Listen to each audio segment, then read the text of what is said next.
ஐயோ ஏன் ப்ரோ என்னாச்சு? காதை சொல்லிட்டே வர. ப்ரோ, கங்குவா படம் போனோம் ப்ரோ. ஆ, கத்திக்கிட்டே இருந்தானுங்க ப்ரோ. யாரு ப்ரோ? சூர்யா ஃபேன்ஸா? சூர்யா ப்ரோ. சூர்யாவா? ஆமா ப்ரோ.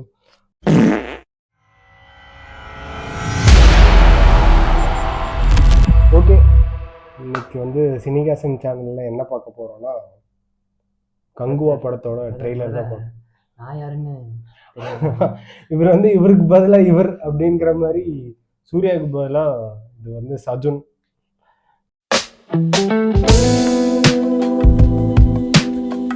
ஸோ இவர் தான், இவர் கூட தான் நம்ம வந்து இன்னைக்கு வந்து ரிவ்யூ பண்ண போகிறோம்.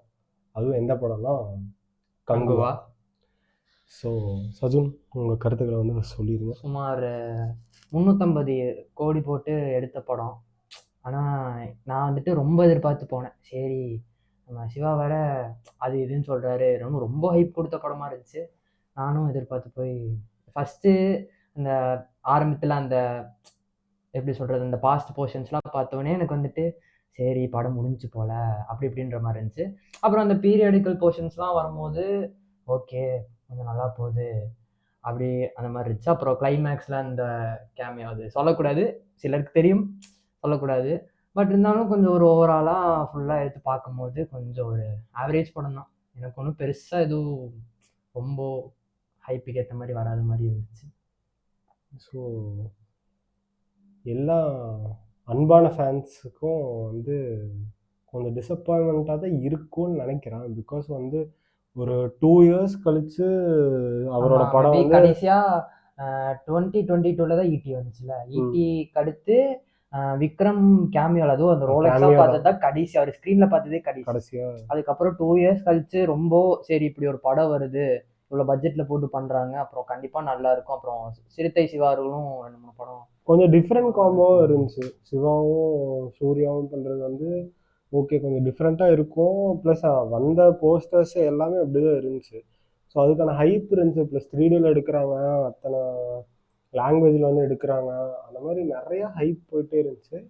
ஹைப்புக்கு ஏற்ற மாதிரி ப்ராப்ளம்ஸும் போயிட்டே இருந்துச்சு. லைக் ரிலீஸ் ஆகிறதுக்கு ஒரு முந்தின நாள் கூட வந்து இதெல்லாம் தாண்டி, இந்த ஹைப் எல்லாம் தாண்டி அந்த ப்ரொடியூசர் கொடுத்தாரு, ஏதோ படம் 2000 கோடி அடிக்கும் அப்படி இப்படின்னு அவர் கொடுக்குற ஹைப் இப்படிலாம் சொல்றாங்க, இவ்வளோ கான்ஃபிடென்ட்டா இருக்கிறாரு, சரி வேற லெவலில் வந்துருமோ படம் அப்படின்னு எதிர்பார்த்து போனோம்.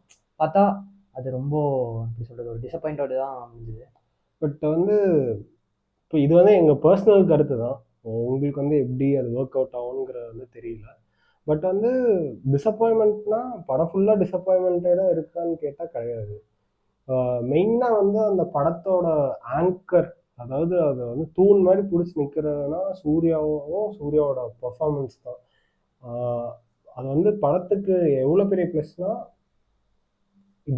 இவருக்காக தான் அந்த படம் ஓடுங்கிற மாதிரி வந்து அவர் வந்து பர்ஃபார்மன்ஸ் கொடுத்துருக்காங்க.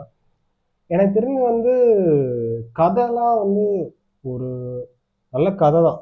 கதை நல்ல கதை தான். ஆனா like through out the movie ஃபுல்லா இந்த படத்தை கேரி பண்ணதே வந்துட்டு சூர்யா தான். ஏன்னா ஆக்டிங்கும் சரி, அவரோட டெடிகேஷனும் பார்த்தீங்கன்னா 6 பேக் ரிவீல்லாம் இருக்கும், அதெல்லாம் பார்த்தீங்கன்னா அதுக்கு ரொம்ப வேற லெவலில் நல்லா டெடிகேட் பண்ணி நினச்சிருப்பாரு. அவரும் ரொம்ப ட்ரை பண்ணுறாரு, படம் இப்படி நல்லா வரும் அப்படின்னு ஒரு ஹோப்போடு தான் இருந்திருப்பாரு. இது சீட்டா ப்ரோ டிசப்பாயிண்டட். ஸோ அதுதான், அவருக்கு கொடுத்த டெடிகேஷனுக்கு ஏற்ற மாதிரி படம் இருந்துச்சான்னு கேட்டால் ஹானஸ்ட்டாக இல்லைன்னு தான் சொல்லணும். ஏன்னா இந்த மாதிரி ஒரு படம் வந்து ஏற்கனவே வந்திருக்கு தெலுங்குலன்னு நினைக்கிறேன். ராம் சரணும் காஜல் அகர்வால் மகதீரா தமிழ்ல வந்துட்டு டப் பண்ணி மாவீரன் சொல்லிட்டு இருக்கும்.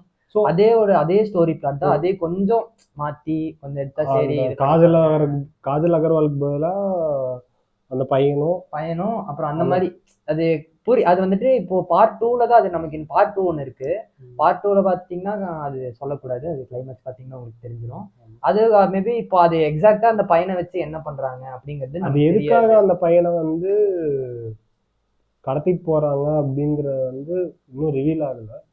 ஸோ வந்து சொல்லணும்னா ஸ்டோரி வந்து இன்னும் கொஞ்சம் பெட்டரா பண்ணி, லைக் ஸ்டோரி வந்து நல்ல ஸ்டோரி தான். இதுக்கு முன்னாடி சொன்ன மாதிரி மகதீரால வந்த அதே வந்து ஸ்டோரி பிளாட் தான். பட் அதில் ஒரு ஸ்க்ரீன் பிளே இருந்துச்சு. லைக் வந்து இன் அண்ட் அவுட் வந்துட்டு போயிட்டு இருந்துச்சு. அந்த ஒரு பீரியாடிக் டைமாக இருக்கட்டும், ப்ரெசன்ட் டைமாக இருக்கட்டும், அது வந்து நிறைய கட்ஸ் வந்துட்டு போயிட்டு இருந்துச்சு. இது வந்து திடீர்னுட்டு ஒரு அந்த பிரான்சிஸ்ங்கிற போர்ஷன் வந்து ஸ்டார்டிங்கே வந்துருது அது. கரெக்ட் தான். நான் ஸ்டார்டிங்ல மென்ஷன் பண்ணியிருப்பேன் ரிவ்யூ சொல்லும் போது. பிரான்சிஸோட போர்ஷன், அதாவது அந்த ப்ரெசன்ட் போர்ஷன் மாதிரி ஒன்று காட்டுவாங்க. அது மேபி படத்தோட ஸ்டார்டிங்ல வைக்காம, இல்ல நான் படத்தோட இன்பிட்வீன் இந்த இன்டர்வலுக்கு முன்னாடி இல்லை இன்டர்வலுக்கு அப்புறமா ஒரு 30 மினிட்ஸ் வச்சுட்டு, இல்லை மேபி வைக்காம இந்த பீரியாடிக் போர்ஷன்ஸ் இன்னும் கொஞ்சம் பெட்டரா நான் பண்ணியிருந்தா மேபி நல்லா இருந்திருக்கலாம். ஏன்னா அது வந்து ஒரு மாதிரி ரொம்ப ஆர்டிஃபிஷியலா தெரிஞ்சுது. அது நிறைய இடத்துல வந்து அந்த ஸ்க்ரீன் பிளேயே அதில் ஒர்க் அவுட் ஆகாத மாதிரி இருந்துச்சு. டயலாக்ஸாக இருக்கட்டும், காமெடின்னு சொல்லிட்டு ஒன்றுலாம் பண்ணுவாங்க, அது வந்து அது ஒர்க் அவுட்டே ஆகாத மாதிரி இருந்துச்சு. ப்ளஸ் வந்து இதில் சொல்லணும்னா அனிமேஷன் ஒர்க் வந்து கொஞ்சம் VFX அது நீங்க work 3Dல அது எனக்கு பர்சனலி அது எனக்கு ஃபீல் ஆச்சா என்னன்னு தெரியல. நீங்க படம் பார்க்கும்போது சில சீன்ஸ், அதாவது இப்போ ஒரு சீன்ல திஷா பட்டானி வந்துட்டு அந்த ஜெம்ஸ் அப்படியே ஸ்க்ரீன் இப்படி தூர மாதிரி இருக்கும், வீசுற மாதிரி இருக்கும், அதெல்லாம் அப்படியே ஆர்டிஃபிஷியலே தெரியும். சரி 3Dல படத்தை பார்க்குறாங்க, அவங்களுக்குலாம் வந்துட்டு தெரியணும் 3Dன்ற அந்த எஃபெக்ட் கொடுக்கணுங்கிறதுக்காக வேணும்ட்டே பண்ண மாதிரி இருக்கும். அதெல்லாம் ப்ளஸ் ரொம்ப ஆர்டிஃபிஷியலாக தெரியும். அது எனக்கு அப்படி ஃபீல் ஆச்சு. நீங்கள் மேபி படம் பார்த்தீங்கன்னா உங்களுக்கும் தெரியலாம். ஸோ இது ஒன்று. ப்ளஸ் பாபி டியோல் வந்து அவரோட ரோல் வந்து இன்னும் கொஞ்சம் கிளைமேக்ஸில் அவருக்கு இன்னும் கொஞ்சம் வெயிட்டேஜ் கொடுத்துருக்கலாமோன்னு. அவருக்கு வந்துட்டு ஸ்க்ரீன் டைம் அவ்வளோக்கா கிடையாது மெயினா. அப்புறம் த்ரூ அவுட் த மூவி பார்த்தீங்கன்னா இந்த ஒரு சின்ன பையனை வச்சு கொண்டு போகிற கதை மாதிரியே இருந்திருக்கும் இந்த படம் பார்த்தீங்கன்னா. ஒரு இன்டர்மிஷனுக்கு அப்புறம் வந்து அந்த பையன் கூடவே தான் த்ரூ அவுட் வந்து சூர்யா இருப்பார். அது ஒரு சில டைம் பார்க்கும்போது ஒரு மாதிரி காண்டாச்சு. எனக்கு தெரிஞ்சு இந்த படத்துல நடிச்ச மற்ற கேஸ்ட் அண்ட் க்ரூவை தவிர சூர்யா கூட அதிக ஸ்கிரீன் ஸ்பேஸ் ஷேர் பண்ணது அந்த பையனாக இருக்கும். ப்ளஸ் வேற என்ன, இதோட சுருக்கமாக சொல்லணும்னா இதோட ப்ரோஸ்ன்னு பார்த்தோன்னா, லைக் நல்லதுன்னு பார்த்தோன்னா வந்து ஃபர்ஸ்ட் சொன்ன மாதிரி சூர்யாவோட ஆக்டிங் அண்ட் வந்து அவரோட டெடிகேஷன் அந்த ரோலுக்காக, முக்கியமாக சொல்லலாம் அந்த பீரியாடிக் ரோலுக்காக அவர் பண்ண டெடிகேஷன் வந்து நல்லா இருந்துச்சு. அண்ட் திஷா பட்டானி அது எதுக்குங்கிறது வந்து எவ்வளோ பார்த்தீங்கன்னா. ஸோ அது ஒன்று நான் சொல்லலை, அது இவர் சொன்னார்.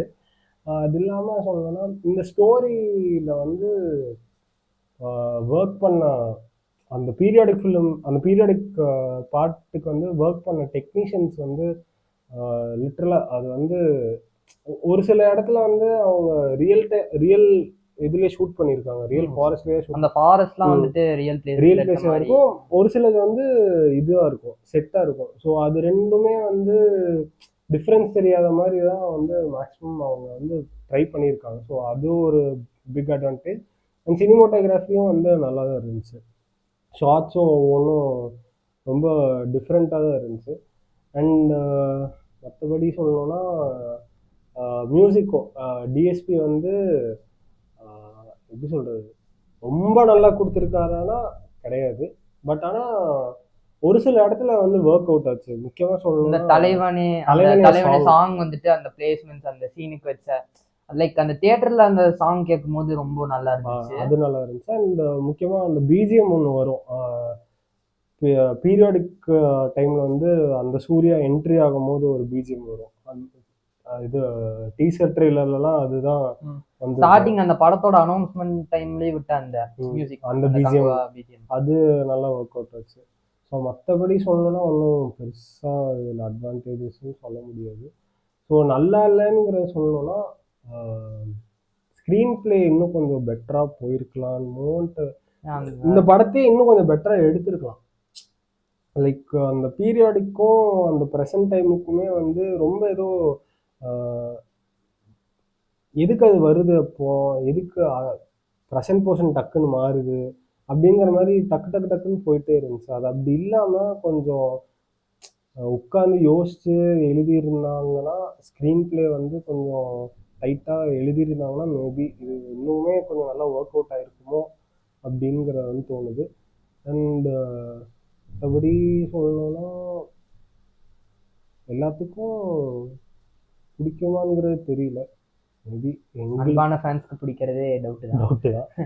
என்னை கேட்டால் ஒரு பிக்கெஸ்ட் டிராபேக் அப்படின்னு சொல்லணும்னா அந்த ப்ரெசன்ட், அதாவது அந்த ஃப்ரான்சிஸுங்கிற கேரக்டரோட போர்ஷன்ஸ் தான்.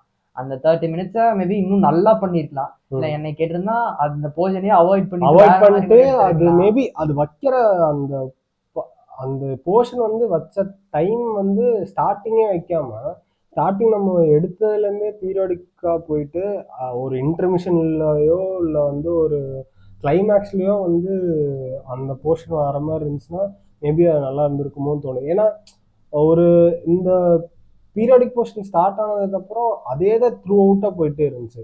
நடுவில் ஒரு பிரேக்கே இல்லாத மாதிரி இருந்துச்சு. இல்லாமல் யோகி பாபுவோட ரோலுமே வந்துட்டு தேவையில்லை. ஏன்னா இப்போ எல்லா பாதி படத்துல இப்போ பெரிய ஸ்டார்ஸ் கூட நடிச்சிட்டாரு அப்படிங்கிறதுக்காக இந்த சூர்யா கூட இந்த படத்துல நடிக்கணுங்கிறதுக்காக திணிச்சு நடிக்க வச்ச மாதிரி ஃபீல் ஆச்சு. அவருக்கு அந்த ரோல் தேவையே இல்லை. அது அந்த ரோல் செட் ஆகல, அந்த காமெடி எதுவும் செட் ஆகல.